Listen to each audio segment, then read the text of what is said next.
بسم اللہ الرحمن الرحیم۔ عزیزان گرامی، میر کے خصوصی مطالعے کورس کوڈ 9022 کے ساتھ حاضر ہوں ارشد محمود ناشاد۔ ہم اپنے پچھلے پروگراموں میں میر کے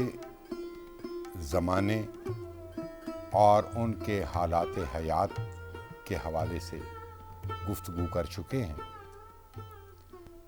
اور آپ نے ان گفتگوؤں میں یقیناً دلچسپی لی ہوگی اور خدائے سخن میر تقی میر کے زمانے کی پراگندہ حالی اور انتشار کو جان کر میر کی شعر گوئی اور میر کے ذاتی احوال میں جو تصویریں مشترک ہیں ان پر توجہ دی ہوگی۔ میر پر بہت کچھ لکھا گیا اور ذکر میر جو میر کی خود نوشت ہے اس کا بھی اردو میں ترجمہ دستیاب ہے۔ تو میر کو صحیح پڑھنے کے لیے، ڈوب کر پڑھنے کے لیے اساتذہ کی کتابیں اور خود میر کے دیوان اور ان کی اپنی خود نوشت کو پڑھنا بہت ضروری ہے۔ تو مجھے امید ہے آپ دلچسپی لیتے ہوئے اردو کے اس عظیم شاعر کے بارے میں مزید معلومات ان کتابوں سے ضرور حاصل کریں گے، اور میر کو سمجھنے میں، میر کے اشعار کو سمجھنے میں یقیناً آپ کو فائدہ ہوگا۔ ناظرین گرامی، آج کا ہمارا موضوع میر کا اسلوب یا میر کا فن، جس نے پوری شاعری کو اور پورے اردو ادب کو اب تک متحیر کیے رکھا ہے، اور بڑے بڑے اساتذہ، بڑے بڑے کاملان فن نے میر کی عظمت کو بیان کیا ہے، اس کا اعتراف کیا ہے، اور اپنے اشعار میں بھی میر کو خراج تحسین پیش کیا ہے۔ غالب جیسا ناپرست بھی جب یہ کہتا ہے کہ آپ بے بہرہ ہے جو معتقد میر نہیں، یا استاد ابراہیم ذوق کا شعر دیکھیے کہ نہ ہوا پر نہ ہوا میر کا انداز نصیب، ذوق یاروں نے بہت زور غزل میں مارا۔ اس کے علاوہ بھی اور ہمارے بہت سارے شعراء نے، حسرت معانی کہتے ہیں کہ شعر میرے بھی ہیں پر درد و لیکن حسرت، میر کا شیوہ گفتار کہاں سے لاؤں، یا نظم کے ایک بہت سربراوردہ شاعر میرا جی یوں گویا ہوئے، میر ملے تھے میرا جی سے، باتوں سے ہم جان گئے، فیض کا چشمہ جاری ہے، حفظ ان کا بھی دیوان کریں۔ تو یعنی یہ چند ایک نمونے میں نے آپ کی سامنے رکھے ہیں۔ بے شمار شعراء نے اور متعدد اہل کمال نے میر کو نہایت عمدہ خراج عقیدت پیش کیا ہے، اور کہا ہے کہ جو میر کا شیوہ گفتار ہے اس کا کوئی ثانی نہیں ہے۔ اب وہ شیوہ گفتار کیا ہے، ہم کچھ باتیں اس کے حوالے سے کرتے ہیں۔ کسی شاعر کو سمجھنے کے لیے، کسی شاعر سے کما حق استفادہ کرنے کے لیے ضروری ہے کہ اس کے امتیازات کو پیش نظر رکھا جائے۔ تو میر، جس کو خدائے سخن کہا گیا اور غزل کا امام جس کو مانا گیا، اقلیم غزل میں جس کا سکہ آج بھی چلتا ہے، اور بڑے بڑے ہمارے شعراء اس سے کسب فیض کرتے ہیں اور اس سے اثر لیتے ہیں۔ آپ دیکھیں کہ اگر پورے یہ 19ویں صدی کے آخر کے جو شعراء ہیں، یا 20ویں صدی کے ربع اول اور ربع ثانی میں بھی کئی ایسے شعراء آپ کو ملیں گے جنہوں نے میر کا بہت زیادہ اتباع کیا۔ اس میں ہمارے غزل کے خاص طور پر بہت سارا برآوردہ لوگ، ناصر کاظمی، جیسے منیر نیازی، جیسے فراق گورکھپوری، جیسے ابن انشا، اس طرح کے بے شمار، شہرت بخاری، اور اس سے قبل یگانہ، اور بہت سارے اور جو غزل کے شاعر ہیں، فانی بدایونی، ان لوگوں نے میر کے موضوعات بھی لیے، میر کا رنگ و آہنگ بھی لیا، اور ان کی لفظیات اور تراکیب اور ان کے انداز و اطوار کو بھی کاپی کرنے کی کوشش کی۔ میر کا اتباع ممکن نہیں ہے چونکہ وہ بہت بے ساختگی کے ساتھ شعر کہتے ہیں، اس لیے، لیکن بہرحال اس کے باوجود ان شعراء کو جن کا نام میں نے لیا، اور اس کے علاوہ بھی کئی شاعر ایسے ہیں جن پر میر کے باقاعدہ اثرات واضح طور پر دکھائی دیتے ہیں، تو کیوں اتنے سارے شعراء میں میر کو قبول عام ملا، اور اردو غزل کی تاریخ میں ان کے رنگ و آہنگ کو کیوں مثالی کہا گیا؟ یہ ظاہر ہے ان کا امتیازی پہلو ہے،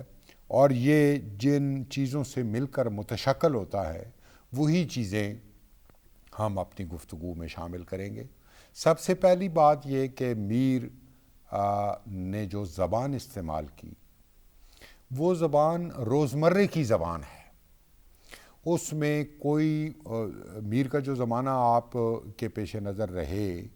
تو 18ویں صدی وہ بنتا ہے، اور 19ویں صدی کے پہلے عشرے میں ان کا انتقال ہو گیا، تو اس یعنی 18ویں صدی میں فارسی کا اثر بہت زیادہ تھا، اور اردو شعراء بھی فارسی زدہ شاعری کرتے تھے۔ میر کی شاعری کا اور اس کے شیوہ خاص کا سب سے بنیادی نقطہ ان کی زبان ہے۔ زبان کا استعمال ان کے ہاں عجب چھب سے آتا ہے۔ ایک تو یہ کہ وہ 18ویں صدی کا زمانہ ہے، دوسرے شعراء خاص طور پر جو ان کے معاصر شعراء ہیں ان پر فارسیت کا رنگ چڑھا ہوا ہے، چونکہ فارسی ایک سرکاری درباری زبان کی حیثیت رکھتی تھی، اور اسی میں اظہار و بیان کی لیاقتیں اور اسی میں اظہار کرنے کا جو وقوف تھا وہی اس عہد کی شناخت تھا۔ لیکن میر نے یہ کیا کہ اس فارسی زدہ زبان کو قبول نہیں کیا، اور انہوں نے جامع مسجد کی سیڑھیوں میں جو زبان بولی جاتی تھی، یعنی عوام الناس کی جو زبان تھی، عوام کی اس عام بولی کو تخلیقی وفور کے ساتھ استعمال کر کے ایک بالکل نئی زبان وضع کی۔ یعنی اردو زبان کی تشکیل کے حوالے سے بھی یہ میر کا بہت بڑا کنٹریبیوشن ہے، جس پر الگ سے اصحاب علم نے اور مورخین نے اور اردو ادب کے اساتذہ نے لکھا ہے کہ میر کی شاعری اور اس کی بلند خیالی جو ہے اور اس کی معنی آفرینی اور نکتہ سنجی یہ ایک الگ موضوع ہے۔ زبان کو جو تقویت انہوں نے دی اپنی قدرت سے اور اپنی زبان کے وقوف سے، وہ بھی ایک بہت مثالی وہ بات ہے، اور وہ جو اصلاح زبان کی جو تحریکیں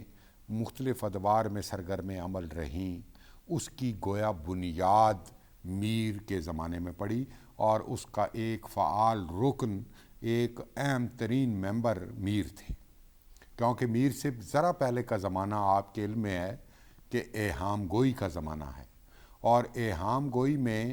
ایک خاص صنعت کا التزام کر کے شاعری کے اس جوئے رواں کو روکنے کی کوشش کی گئی تھی، اور زبان تکلف زدہ ہو کر رہ گئی تھی۔ لیکن میر نے جیسے ہی اس کے حدود میں وہ شاعری آتی ہے تو میر اس کو نئے رنگوں کے ساتھ وہ کرتے ہیں۔ وہ اسی لیے وہ خود کہتے ہیں کہ شعر میرے ہیں گو خواص پسند، پر مجھے گفتگو عوام سے ہے، اور انہوں نے عام روزمرے کو اتنی نزاکت اور اتنی لیاقت کے ساتھ اپنی شاعری کا حصہ بنایا کہ اظہار و بیان کے نئے کرینے وجود میں آ گئے. یعنی بظاہر وہ باتیں ہیں لیکن ان باتوں میں وہ خود بھی میر اپنی شاعری کو کئی جگہ پر باتیں بھی کہتا ہے. یعنی مدت رہیں گی یاد یہ باتیں ہماریاں. تو وہ گویا عام جو روزمرہ تھا اس کی لفظیات کو میر نے نہایت کرینے کے ساتھ اور نہایت سلیقے کے ساتھ وہ شعر کا حصہ بنایا، اور اس لیے وہ باقی اپنے ہم اثروں سے بالکل مختلف ہوا. دیکھیں، میں ایک سودا کا شعر آپ کی سماعت کی نظر کرتا ہوں. آپ رنگ دیکھیں کہ وہ جو تجمل ہے، قصیدے کا جو شکو ہے، جو وہ ایک جلال کی کیفیت ہے، وہ جو سودا کے اشعار میں ہمیں برابر سنائی دیتی ہے، میر کا کلام اس سے یکسر بیگانہ ہے. وہ کہتے ہیں کہ زوفو ناطاقتیو پیریو آزا شکنی، زوفو ناطاقتیو پیریو آزا شکنی، ایک گھٹنے سے جوانی کے بڑھا کیا کیا کچھ. یہ سودا کا رنگ ہے، اور ظاہر ہے اس فن کے وہ استاد ہیں، لیکن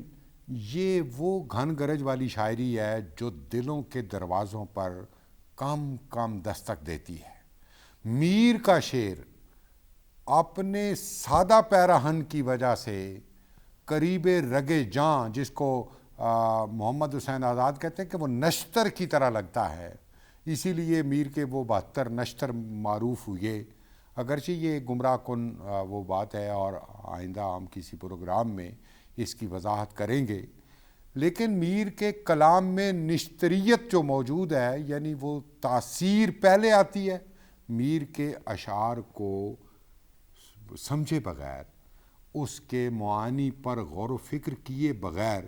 جیسے ہی ہم اس کا شعر سنتے یا پڑھتے ہیں تو اس کا ایک اثر ہمارے اوپر مرتب ہو جاتا ہے، اور یہ بہت کم شعراء کا مقسوم ہے. یعنی یہ سب سے وہ بنیادی بات تھی جو میر کے اس شیوہ گفتار کو ایک الگ عنوان دیتی ہے، اور وہ ہے زبان کا خلاقانہ استعمال، اور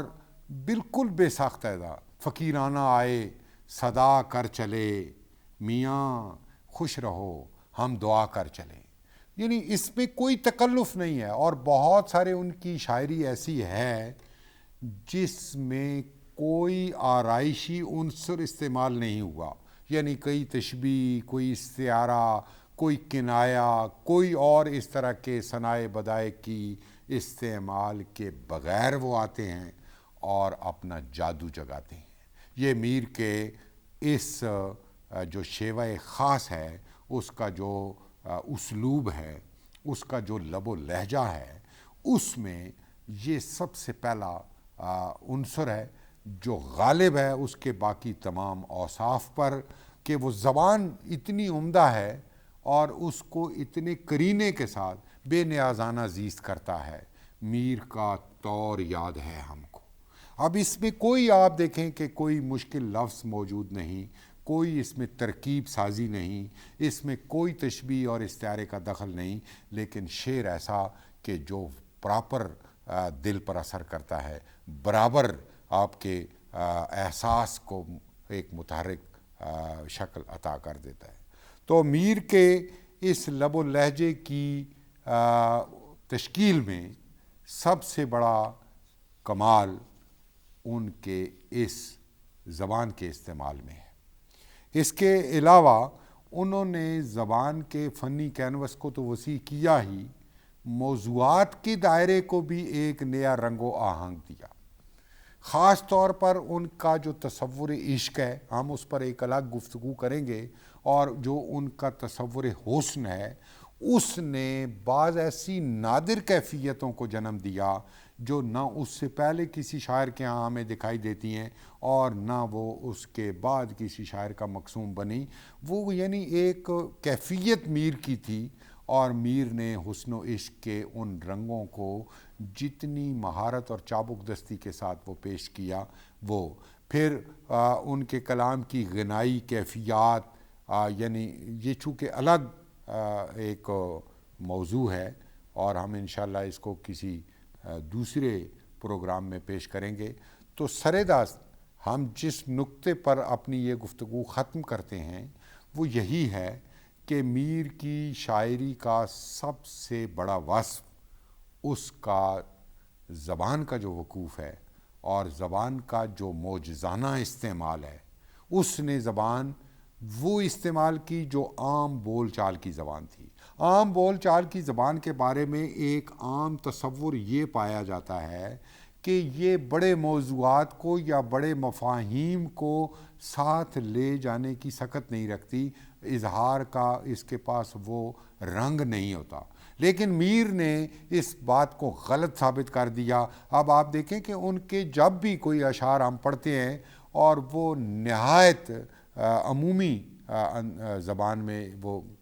ہیں, لیکن اپنے معانی کے اعتبار سے اتنی تہداری ان کے اندر آئی ہے, اتنی زیادہ اس کے اندر جہات ابھر کر سامنے آتی ہیں. یعنی آپ دیکھیں کہ ایک شعر میں پڑھ کر اپنی اس گفتگو کو ختم کرتا ہوں کہ سب پہ جس بار نے گرانی کی اس کو یہ ناتواں اٹھا لایا. کوئی مشکل لفظ نہیں ہے, لیکن آپ دیکھیں وظیفہ انسان کو ایک مصرے اور ایک شعر کے کلبوت میں پیکر میں ڈھال لینا کس قدر جوخم کا معاملہ تھا, جس کو میر نے نہایت آسانی کے ساتھ پیش کر دیا. یا اور اسی غزل کے اور بہت سارے شعر آپ اگر ان کو دیکھیں کہ دل مجھے اس گلی میں لے جا کر اور بھی خاک میں ملا لایا. تو اس میں زبان کا کوئی آرائشی عنصر یا وہ جو ہماری مسجع مکفّہ زبان ہوتی ہے اس کا کوئی شائبہ بھی اس میں موجود نہیں ہے. تو اسی سادگی نے میر کو وہ دوام عطا کیا اور اس کے کلام میں وہ تاثیر بھر دی جس پر بڑے بڑے اہل کمال عش عش کر اٹھتے ہیں. میر کا مطالعہ جاری رکھیے. میر ہماری ادب کی آبرو ہیں اور ان کا کلام ہمارے لیے بہت ساری معنی کی پہنائیاں اپنے دامن میں سمیٹے ہوئے ہیں. اگلے پروگرام تک اجازت. اللہ حافظ.